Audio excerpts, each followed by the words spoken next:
섭자의 공포라디오가 시작됩니다. 여러분, 구독과 좋아요는 섭자에게 아주 큰 힘이 됩니다.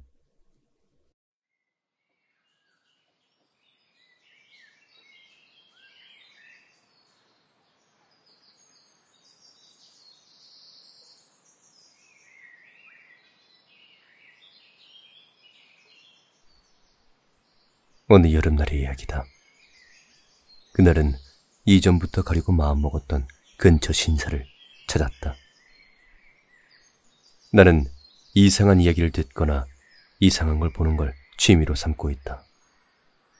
대략적으로 오컬트가 취미이다. 이날 역시 지인에게 전해들은 이야기를 따라 신사를 찾은 터였다. 지인의 말에 따르면 그 신사엔 대량의 인형이 안치되어 있다고 했다. 흔히 말하는 인형 신사라는 것이겠지. 하지만 그리 유명한 신사가 아니라서 TV에 나온 적은 한 번도 없었다. 근처라곤 해도 차로 1시간 반 거리이다. 도중 산길로 들어서 덜컹덜컹 흔들리는 차 안에서 혼자 목적지를 생각하며 나아갔다. 신사에 도착해 차를 멈추고 계단을 오르기 시작했다. 상당히 긴 계단이었다. 평소 운동 부족 때문에 숨이 차올랐지만 가쁜 숨을 내쉬면서도 기묘한 고향감이 나를 사로잡았다.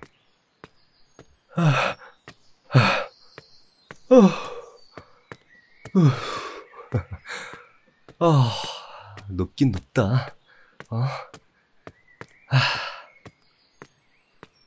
계단이 길면 길수록 더 큰 즐거움이 나를 기다리고 있을 것 같은 기분이었다.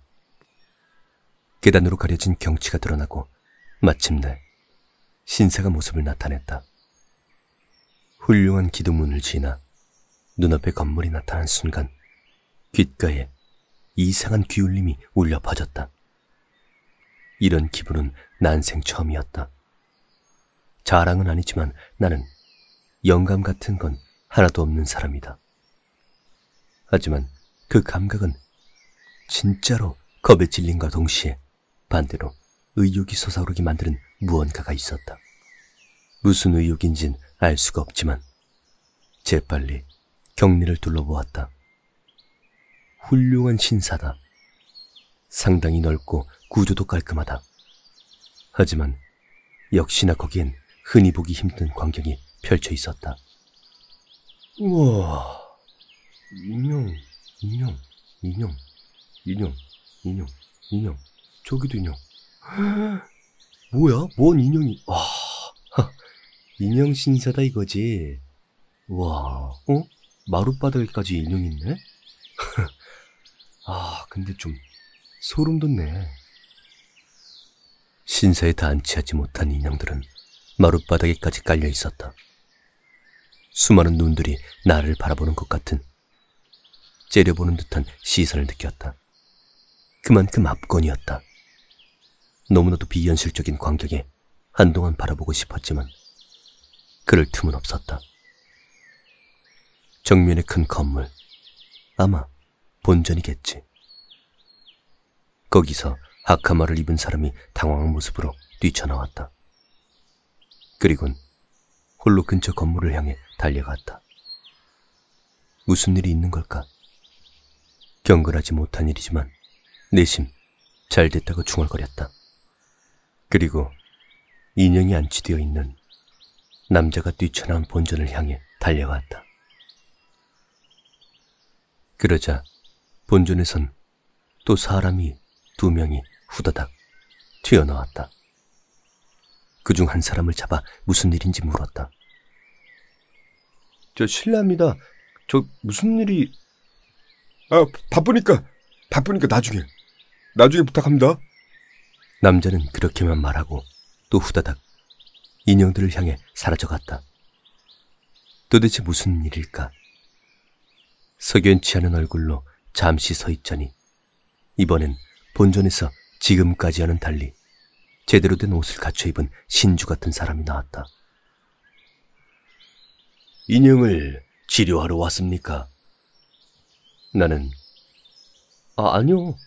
그냥 참배하러 왔을 뿐입니다. 라고 대답했다. 그러자 신주 같은 사람은 그러면 오늘은 그만 돌아가시게. 안 좋은 말은 하지 않을 테니. 오늘은 날이 좋지 않아서 일단 다음에 다시 오시게나. 라고 조용히 나에게 말했다. 무슨 일 있습니까? 과감하게 물어봤지만 신주는 관련되지 않는 게 좋겠습니다. 라는 말만 남기고 본전으로 돌아갔다. 여기저기 이삿날처럼 소란스러운데 왠지 나만 있어선 안 될 곳에 덩그렇게 놓여진 기분이었다.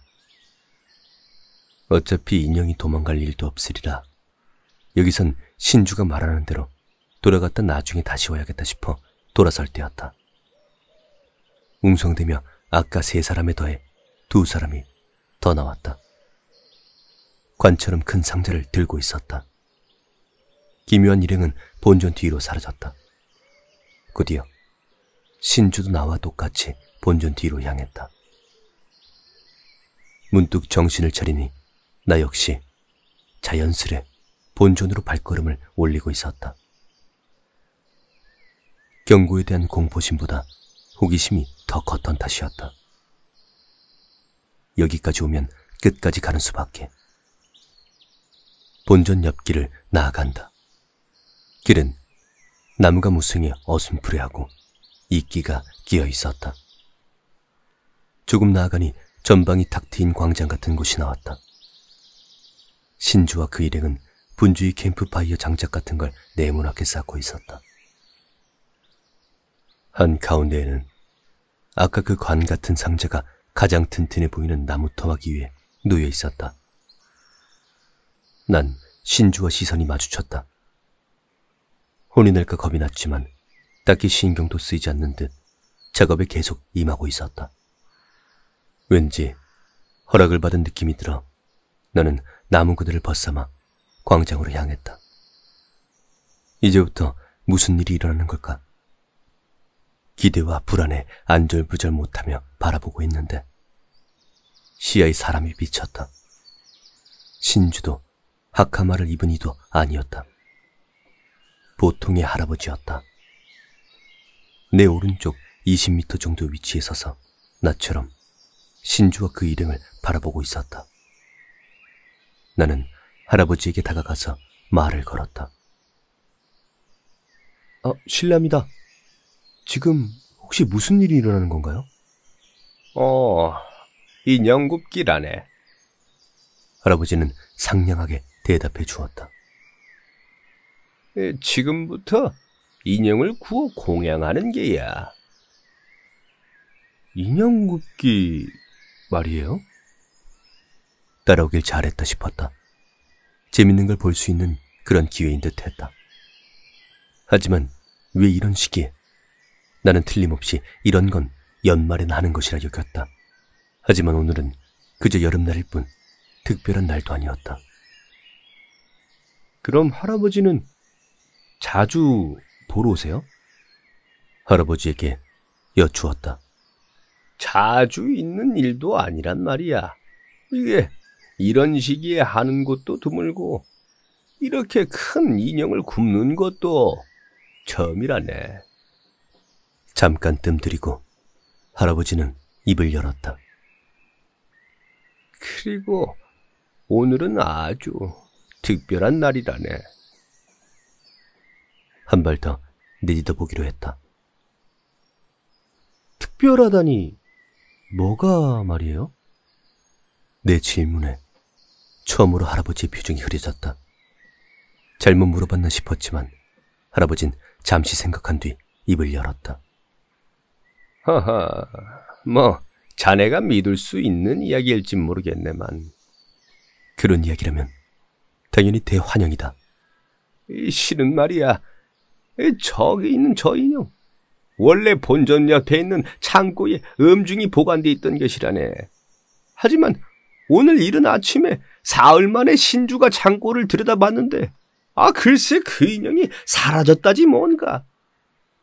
신주랑 신사 사람들이 총 출동해서 해가 중천이 뜰 무렵에야 겨우 찾았다네. 근데 말이야, 자네 이 인형이 어디 있었을 것 같나? 어디에 있었는데요? 뭐 어디? 땅? 나무 위? 아니면 글쎄요, 모르겠네요. 밝아질 때까지 아무도 깨닫지 못했어. 그것도 그렇게 그 인형은 누가 올려둔 건지 본전 지붕 위에 있었으니 말일세. 신사 사람들도 다들 경악했다는구만. 어떻게 인형이라고는 해도 마네킹 크기 아닌가. 그런데 성인 남성 크기의 마네킹을 이 높은 본전 지붕까지 올려놓는다는 게 그 어디 쉬운 일인가? 나는 고개를 끄덕였다. 이 장난치고는 손도 많이 갈 뿐더러 저런 데에 올려놔봤자 무슨 의미가 있겠나. 어찌됐든 그걸 내리러 올라갔다네. 그런데 사다리를 타고 내려오다가 마네킹을 들었던 남자가 그만 미끄러져서 마네킹이랑 함께 떨어졌다지 뭔가. 그 친구 다리가 부러져서 바로 병원으로 실려갔다네. 그런데 계속해서 인형이 물었어. 인형이 물었다고. 라고 소리를 치더구만. 아무래도 위험하다 싶어 이 신주가 직접 나선 걸세. 와, 할아버지, 이야기의 사정을 꽤 잘하시네요. 갑자기 믿기는 좀 그런 이야기라 의심하는 건 아니지만 살짝 심술을 부려봤다. 나는 매일 아침 여기를 산책하고 있거든. 그래서 마네킹을 내릴 때부터 계속 지켜봤다네. 과연 할아버지의 이야기를 듣고 있는 사이 준비는 순조로이 진행되었다. 이제 막 불을 붙이려는 듯했다. 신주가 갑작스레 구령을 붙인다. 거기에 맞춰 아카마를 입은 남자들도 일제히 주문 같은 걸 외우며 불을 들고 상자를 둘러쌌다. 잘 보면 상자는 철사 같은 것으로 칭칭 감겨 있었다. 첫 번째 남자가 상자 내기퉁이 있는 장작에 불을 붙인다.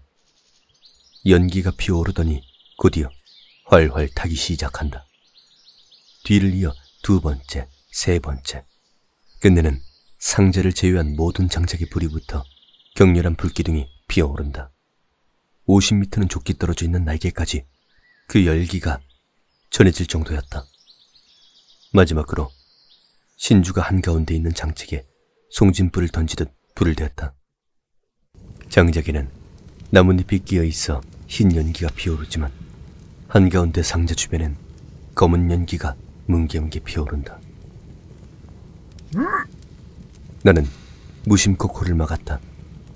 어느새인가 지금까지 느끼지 못했던 짐승 냄새 같은 역한 냄새가 주변에 자욱했다. 신주와 그 일행의 목소리가 더욱 커진 것 같았다. 그 순간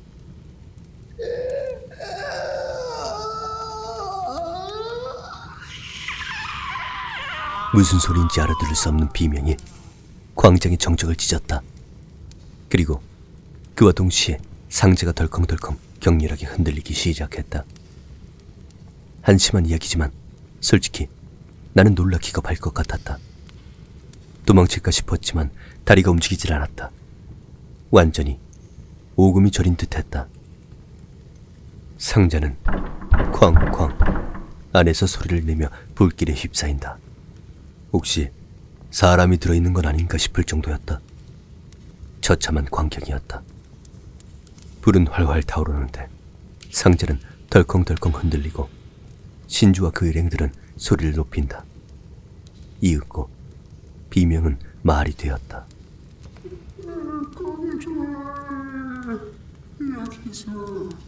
여기서 날 꺼내줘.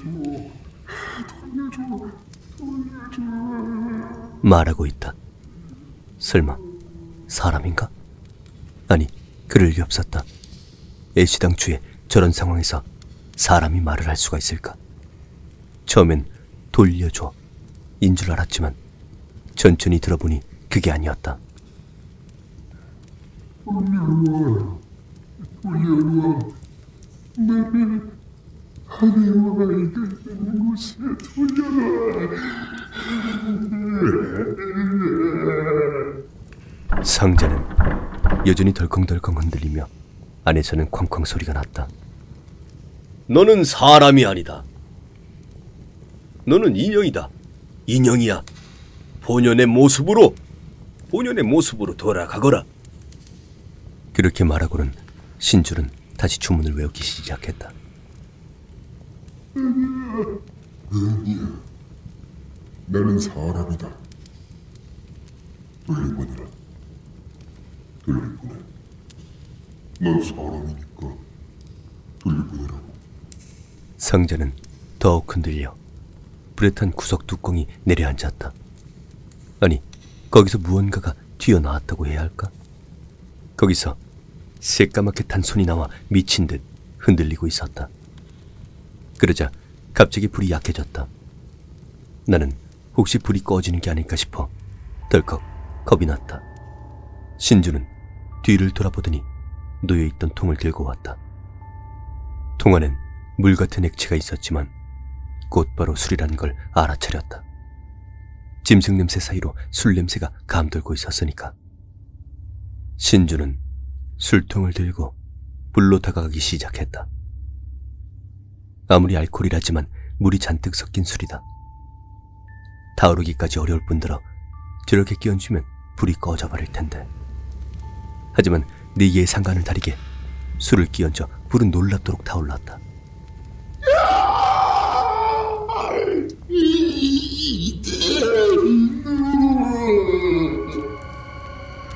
아이와 아내를 만나게 해라. 돌려보내라. 나를 돌려보내. 너는 사람이 아니다. 인형이다. 너는 너에게로 돌아간다. 너는 너에게로 돌아간다. 이렇게 말하고 신주는 품에서 손거울을 꺼내 상자로 던져 넣었다. 그리고 하카마를 입은 남자들이 장작을 가운데로 넘어뜨리기 시작했다. 마지막으로 신주는 통을 들고 남은 술을 모두 상자에 퍼부었다. 불길은 지금까지 이상으로 맹렬하게 타올라 거대한 불기둥이 되어 있었다.